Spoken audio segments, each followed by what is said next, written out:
Danas ću gledati video snimak, jedan smešan. Hajde da vidimo šta će se desiti. Let's go. Se krije iza nečega.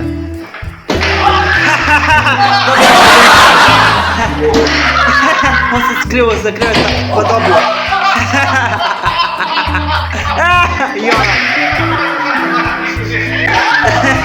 Iza leđa dobila u glavu.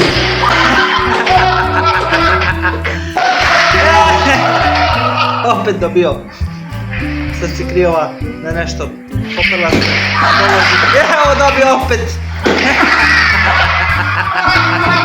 Nije očekivala da će da dobije ovo. Malo se trgnuo.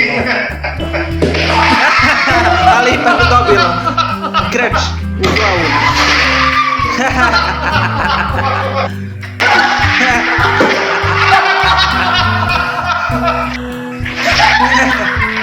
Baš morala namiseći da se popne. Da bi ga prenkala.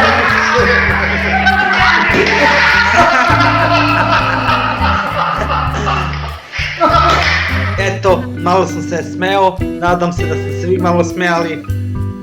Ovo je bila čista sprdnja.